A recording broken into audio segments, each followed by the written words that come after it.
Nice.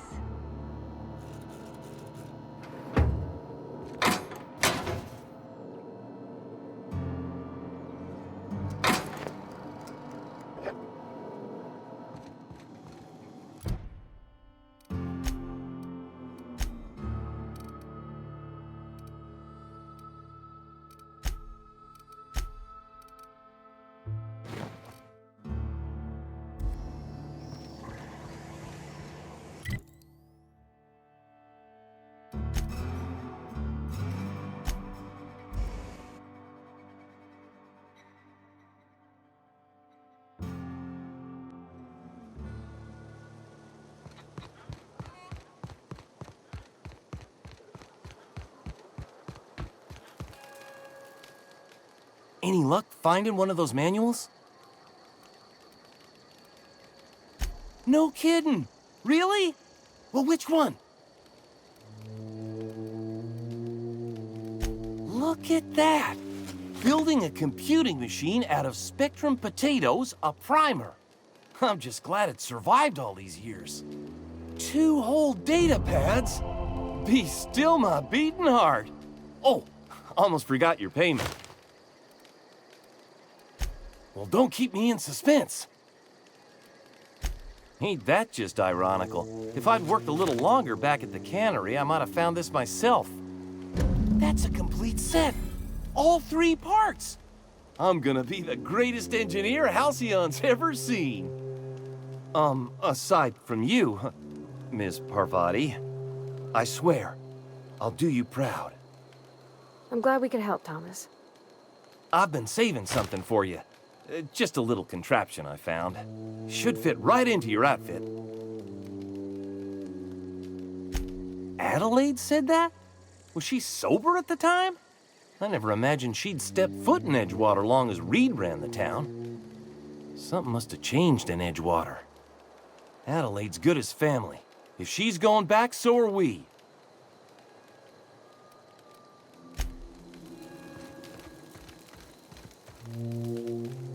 Never liked Reed much. Can't say I'm sorry he's gone.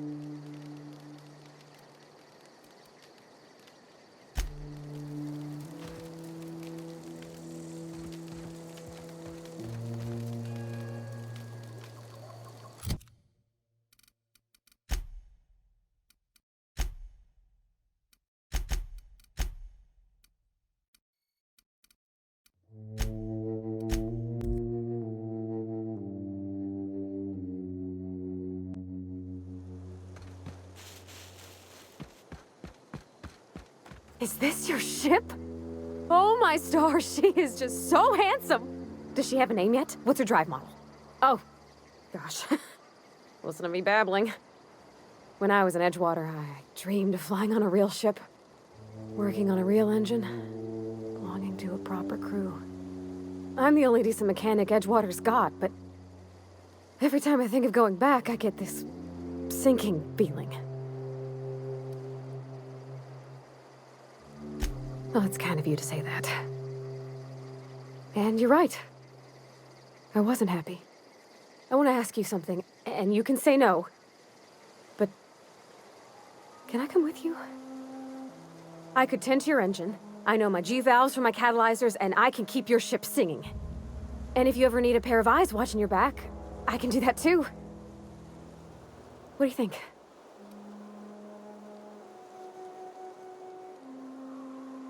Yes!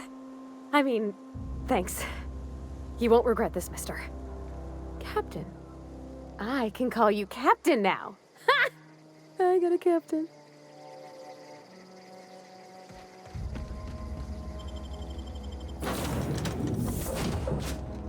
Well, I certainly am looking forward to flying on a ship named the Unreliable. I'll just head upstairs and claim a room. I could spend hours reflecting on the secret workings of the universe. Little else in this colony offers such a relaxing pastime. So, tell me what's on your mind. I excel at confessional listening.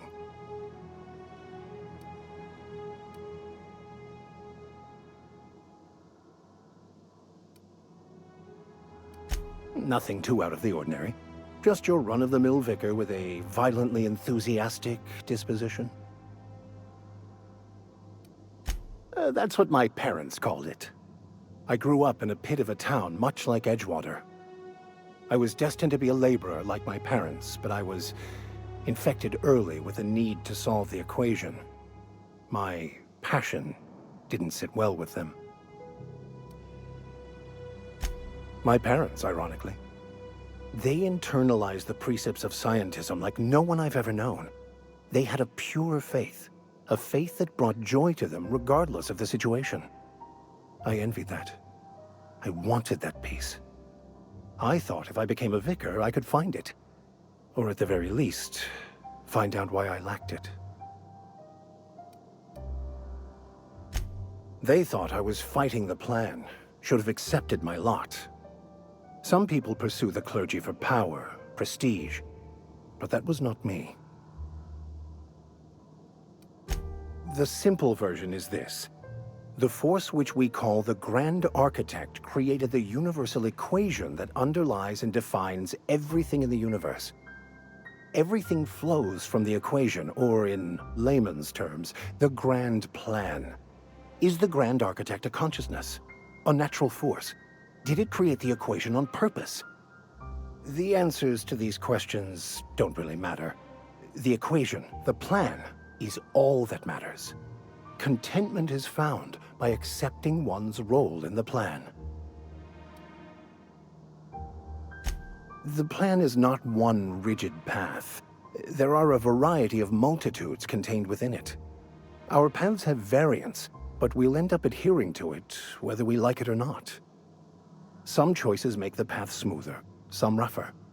You can even go outside the lines, but the further outside you go, it's like an unbreakable elastic band. It will only stretch so far before it snaps back. The further it is stretched, the more violent the eventual correction.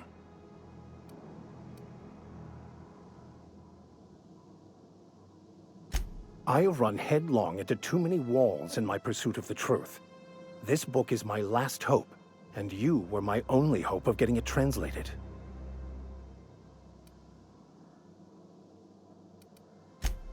I honestly don't know what I'd do. This quest has consumed me for the better part of my life. I fear there's nothing else left to me. What about you? What's your story?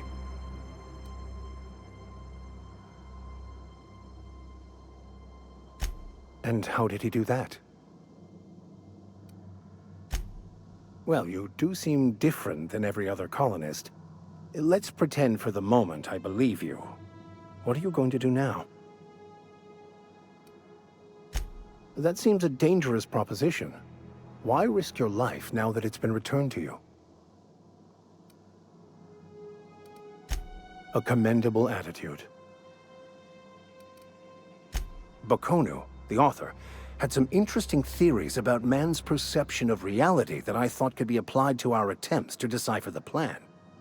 Unfortunately, he was also one of the founders of the Philosophist school of thought, so the book is banned in this colony. Philosophism's a false religion that stands in contradiction to almost everything we know to be true. They believe all is chaos, in stark contrast to OSI's belief in the plan. But most of the philosophist perversion of Bakonu's thoughts came more than a century after his death. I've been thinking on that. There's a former infamous philosophist scholar who fled Terra 2 some years ago. He's an expert on Bakonu. He's also who told me of the journal's presence in Emerald Vale. If anyone in this colony could translate that book, it would be him.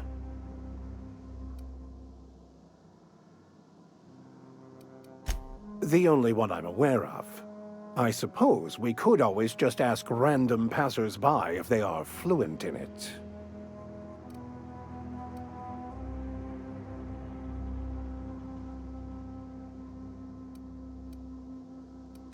Can't believe my desperation has led me to you. Well, I just remembered there actually is a list like that. The Groundbreaker has access to it. All I need is access to a data cartridge from the security terminal. Their easily hackable system keeps a registry of all crew manifests for both arrivals and departures.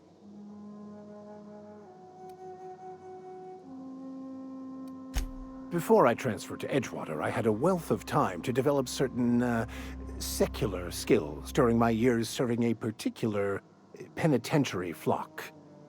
I meditated, led sermons, provided guidance to the inmates as needed, of course. I also played prison yard tossball and taught myself a bit about computronic security systems. I'll comb the last 6 months of departure manifest to track the Philosophist's off-world destination.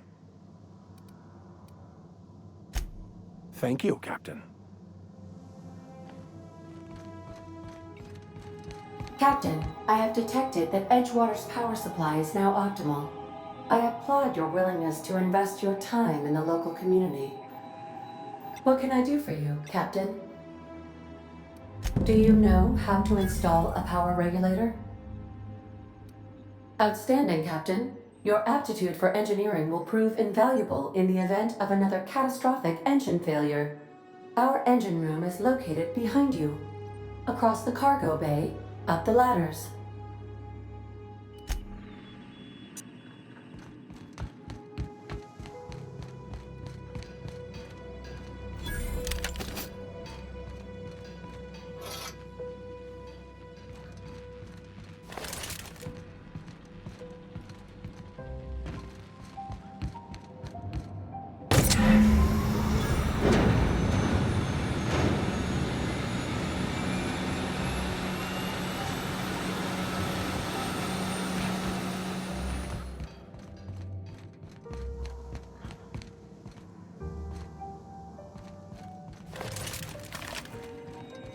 What can I do for you, Captain?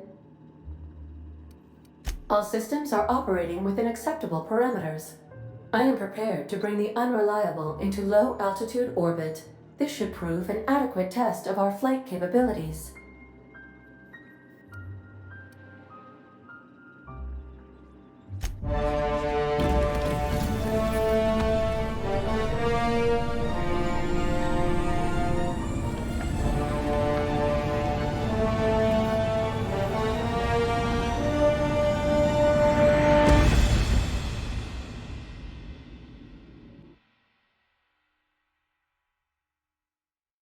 We have received a communication request from Dr. Phineas Wells.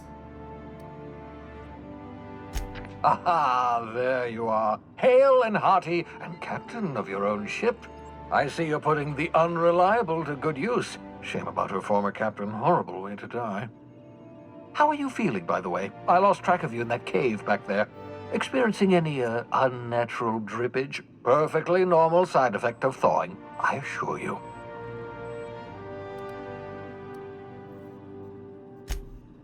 Oh, that, yes, that's probably permanent. I wouldn't worry about it, though. I'm sure you're fine. What you saw in Emerald Vale is happening all across the colony. Food shortages, lack of supplies, and basic necessities. We're dying. The chairman, the minister, and all their lackeys on the board are to blame. The Hope has some of the brightest minds Earth ever sent us. If we can revive the Hope's colonists, they can help us undo the board's mistakes. They can help us set things right. You need to get to Stellar Bay on Monarch. I have contacts there. They'll help me, help us, find the chemicals to revive your fellow colonists. Gladys Culkelly, lovely woman, runs a cozy little black marketing outfit on the Groundbreaker. She can get you a nav key to land on Stellar Bay.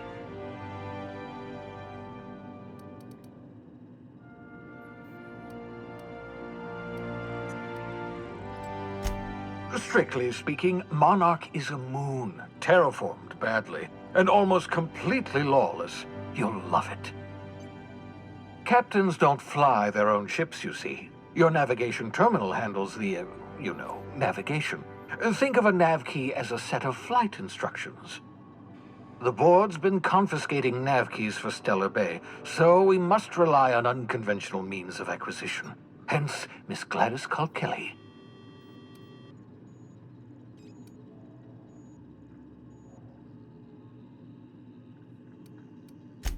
In theory, I suppose you could land your ship in Cascadia, and in theory, I suppose you might survive the experience.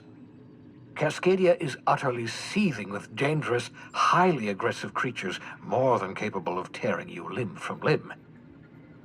You'd have to be a lunatic to land in Cascadia, and I'm reasonably certain I tested your brain for incipient signs of insanity. Trust me, talk to Gladys Culkelly. Gladys and I have been doing business for years. Her smuggling credentials are unimpeachable. If anyone can get you a key to Monarch, it's her. Criminals? Goodness, no. Smuggling is a perfectly legitimate business venture. If misappropriating board property is a crime, well then, throw me in Tartarus. Plenty of ways to make money in Halcyon, you know. Not all are above board. Oh, above board, above the Halcyon board. Get it?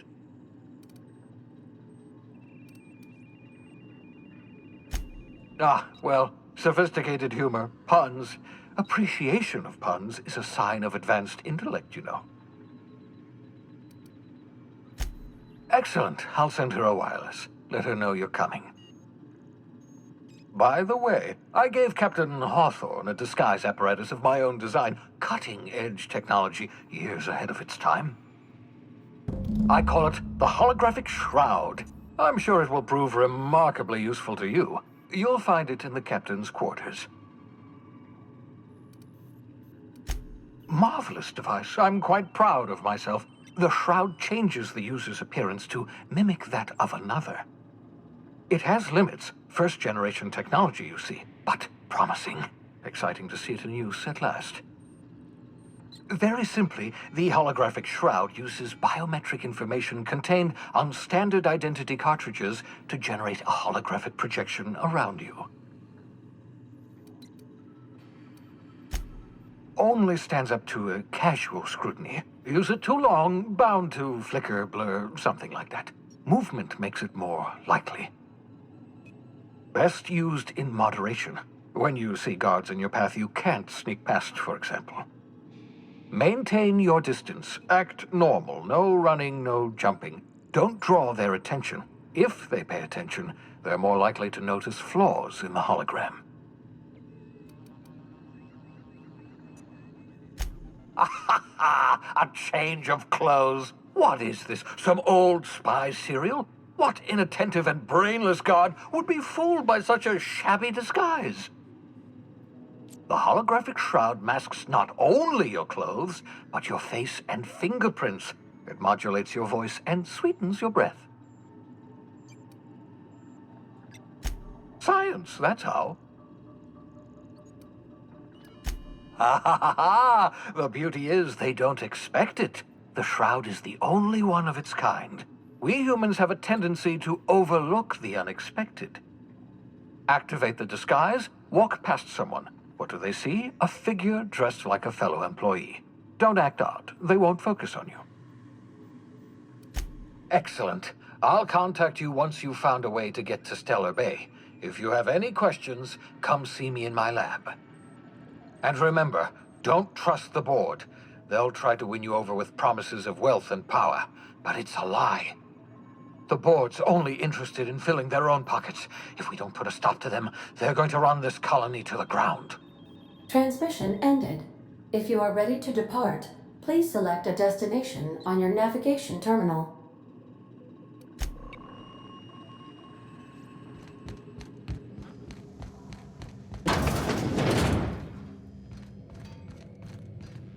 Yeah, so this is my hidey spot now. I was looking for a place that was quiet. I figured the kitchen would be louder than the hold, so here I am. Cozy-like, ain't it? That's in pretty good shape considering how hard Mr. Hawthorne ran it. It's a Yakita LHA 120, A2 model, I'm pretty sure. The Block 2 design scooshed in extra cargo space but didn't change the stock engines. Probably a touch underpowered, huh? Accurate in all particulars. I conclude you are Edgewater's board-certified mechanic.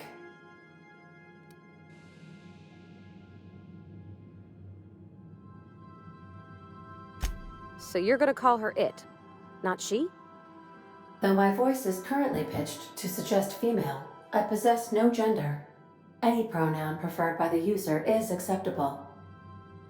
Hello. I am not a board-certified mechanic, but my dad was. He taught me all he knew. Do you understand? Speech recognition is one of the many skills I have been programmed to simulate. You're not simulating it, you're doing it! I asked a question and you answered it. I am gratified you consider this facsimile convincing.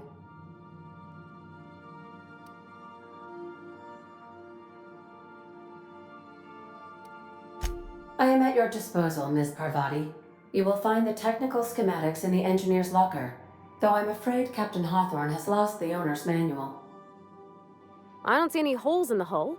I'll take a good squint at her, make sure everything's tip-top. But I think we're cooking with plasma torches.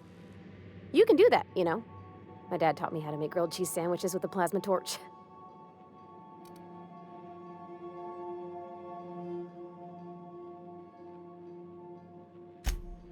Mostly, yeah.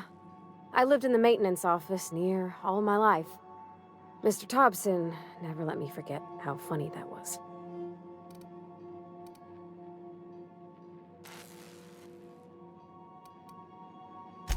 Except for my schooling years, I was always beside him.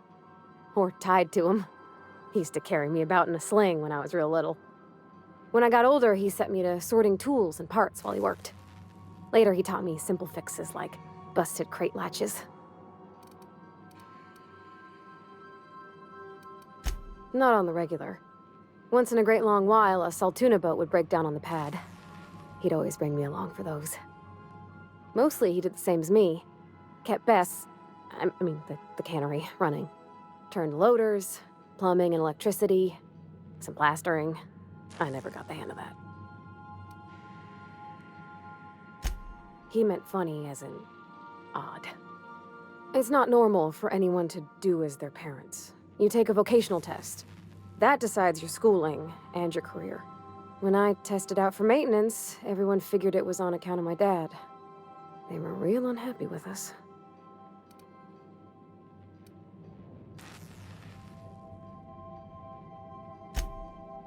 Well, I'm good at making things work the way they ought. Not so much at doing such to somebody else's schedule. There's times I'm working deep in the guts of a loader, getting it all running perfect. Then I look up to see it's tomorrow, and I've blown another deadline. Anyhow, I was happy to get back home. I didn't care much for schooling. Yep, nothing much had changed. Everything was a little grayer, a little dirtier. Dad met me at the shuttle and gave me a big ol' hug. I noticed straight away that he was moving slower and stiffer. He made a little grunt when I squeezed.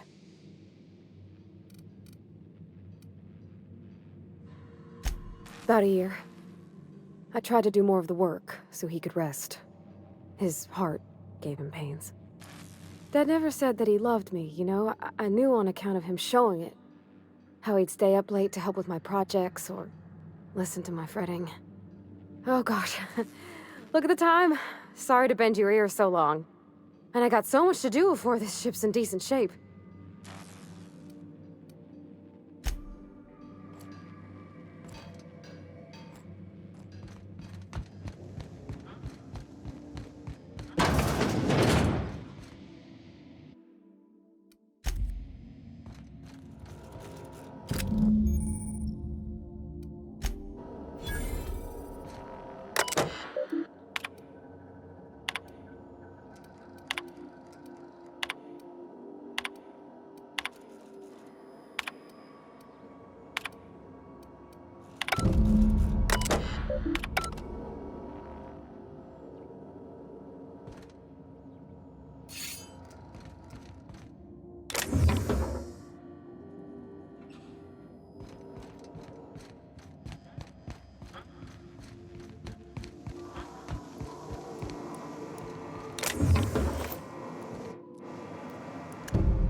Welcome back, Captain.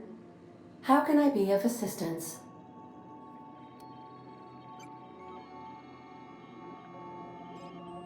The unit is a cleaning SAM. Hawthorne brought it on board some cycles ago, I'm sure with the intent to modify it, but I've never seen it up and running. Alex likely recorded progress notes detailing his efforts to modify SAM. If you check the terminal in your captain's quarters, we may be able to determine what work remains in order for SAM to properly operate. I'll be here.